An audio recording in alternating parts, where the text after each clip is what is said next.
اس بین الاقوامی دباؤ کو نظر انداز کر کے وہ فیصلہ کیا جو پاکستان کے قومی مفاد میں تھا۔ یہ ایک ایسی نظیر ہے جو ہمارے ملک کی تاریخ میں ایک روشنی کے مینار کی طرح ہمیشہ ہمیں حوصلہ دیتی رہے گی، اور ضرورت اس بات کی ہے کہ نئی نسل کو اس دن کی اہمیت اور اس دن کے پیچھے جو جذبات اور جذبے ہیں ان سے آگاہ کیا جائے۔ آج بھی پاکستان کے دشمن ہمیں آزما رہے ہیں، لائن آف کنٹرول کے اوپر مسلسل بھارت کی طرف سے چھیڑ چھاڑ جاری ہے۔ اسی طرح مغربی سرحدوں کے اوپر ہمارے بہادر افواج کے سپاہی اور افسران کی شہادتیں ہو رہی ہیں۔ دشمن ہمیں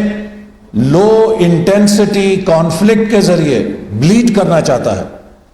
لیکن ہم پاکستان کے دشمنوں کو 28 مئی کے دن کے حوالے سے یہ پیغام دیں گے کہ پاکستانی قوم کا دفاع الحمدللہ ناقابل تسخیر ہے، اور اس کا سہرا اس قیادت کو جاتا ہے جس نے دنیا کے دباؤ کو ٹھکراتے ہوئے ملک کے مفاد میں جرأت مندانہ فیصلہ کیا۔ اس کا سہرا ان تمام سائنسدانوں اور انجینئرز کے سر جاتا ہے جنہوں نے دن رات محنت کر کے پاکستان کو وہ ٹیکنالوجی دی جس ٹیکنالوجی کی دسترس کو ہمارے لیے دنیا نے ناممکن بنا دیا تھا۔ تو لہٰذا 28 مئی کو ایک مرکزی تقریب ہوگی جس میں منتخب لوگ سوشل ڈسٹنسنگ کے ساتھ شرکت کریں گے، ایک علامتی تقریب ہوگی۔ لیکن آج میں مسلم لیگ نون کے ہر کارکن سے اپیل کر رہا ہوں کہ وہ 27 اور 28 مئی کو اپنے قائد جناب نواز شریف صاحب کے اس شاندار فیصلے کی یاد میں اپنے اپنے گھروں میں کیک کاٹنے کی تقریب کریں اور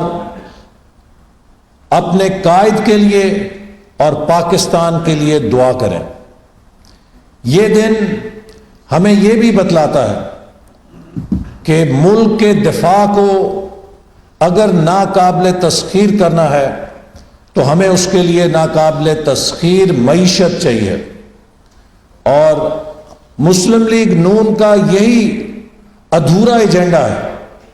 ہم نے پاکستان کے دفاع کو ناقابل تسخیر بنایا، اور اب ہم معیشت کو ناقابل تسخیر بنا رہے تھے کہ جب ہمارے سفر پہ ڈاکہ ڈل گیا، ہم سے حکومت دھاندلی سے چھین لی گئی، اور آج آپ دیکھ رہے ہیں کہ اس ڈاکے کی کتنی بڑی قیمت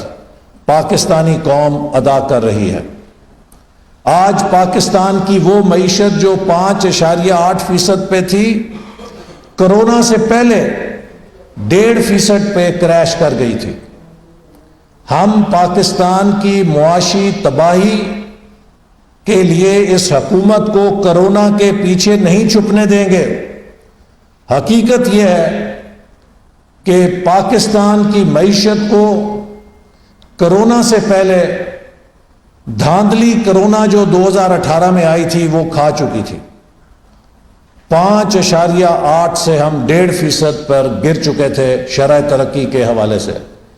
کارخانے کرونا سے پہلے بند ہو چکے تھے، لاک ڈاؤن معیشت کا کرونا سے پہلے ہو چکا تھا، اور اصل تباہی پاکستان کے لیے ہے کہ جو عمران خان کا لاک ڈاؤن معیشت کا تھا جو کرونا سے پہلے ہم بھگت چکے تھے، اس نے ہمارے اندر سے وہ سخت نکال لی کہ ہم کرونا کا جھٹکا برداشت کر سکیں۔ اور اب جب کرونا کی وبا سے ہم نکلیں گے تو ایک کو ہمالیہ جتنا چیلنج ہے کہ پوسٹ کرونا اکنامک ریکوری کیسے ہوگی۔ ان حکمرانوں کے ہاتھوں بربادی تو ہو سکتی ہے، ریکوری نہیں ہو سکتی۔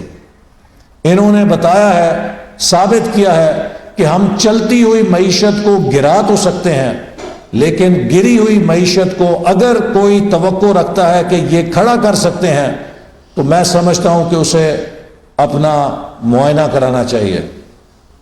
یہ مزید تباہی تو لا سکتے ہیں، یہ مزید حماقتیں تو کر سکتے ہیں، پر یہ ملک کی معیشت کو بنا نہیں سکتے۔ لہٰذا یوم تکبیر پر ہم پاکستانی قوم میں یہ پیغام بھی عام کریں گے کہ اگر ہم نے پاکستان کے دفاع کو ناقابل تسخیر رکھنا ہے تو ہم سب کو مل کر اس ملک کی معیشت کو مضبوط بنانا ہے، اور ملک کی معیشت کو مضبوط بنانے کے لیے ان نااہل،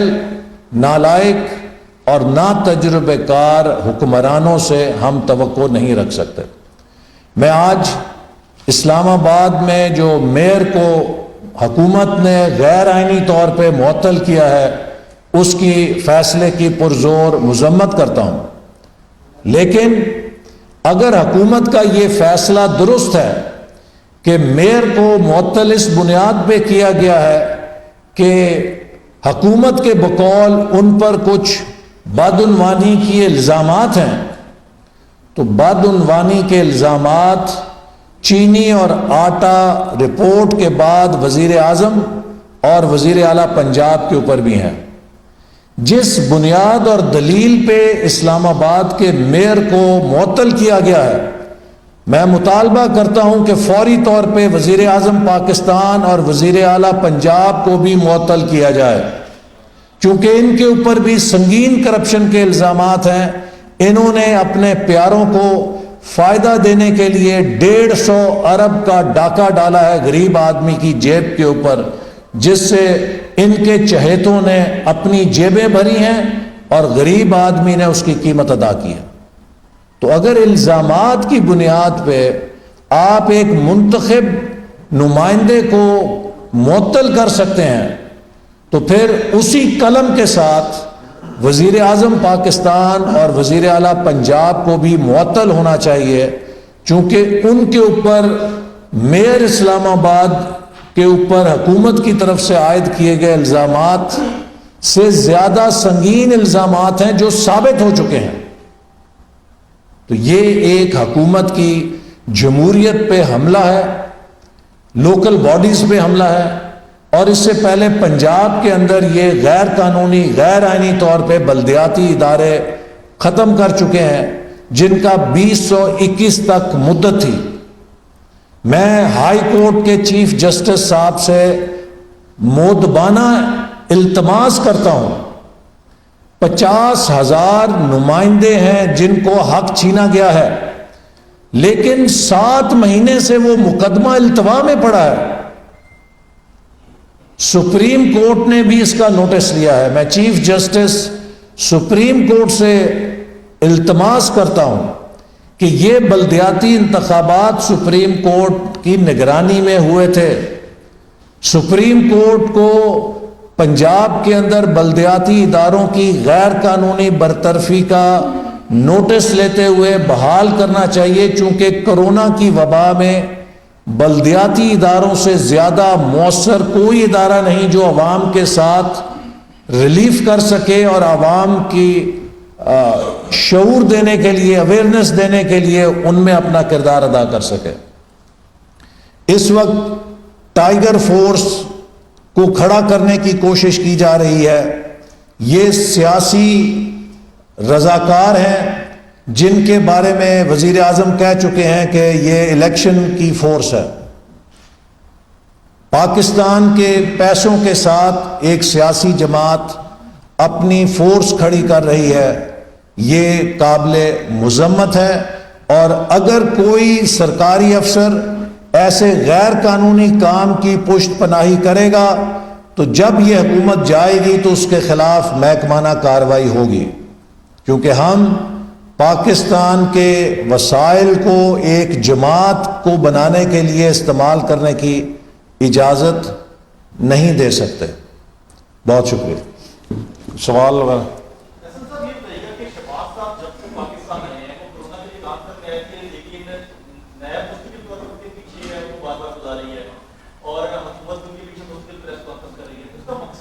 دیکھیے میں آپ کو عرض کروں کہ جو نیب اور شہزاد اکبر صاحب کی اس وقت مہم ہے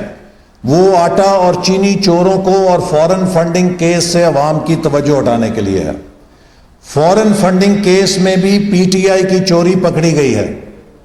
ان کے اکاؤنٹس پکڑے گئے ہیں جس میں یہ کروڑوں روپیہ اربوں روپیہ باہر سے لائے اور اپنے لوگوں کے ذریعے اپنی مرضی سے اڑاتے رہے. اس کا کوئی حساب نہیں دیا کسی کو, الیکشن کمیشن میں نہیں دیا. تو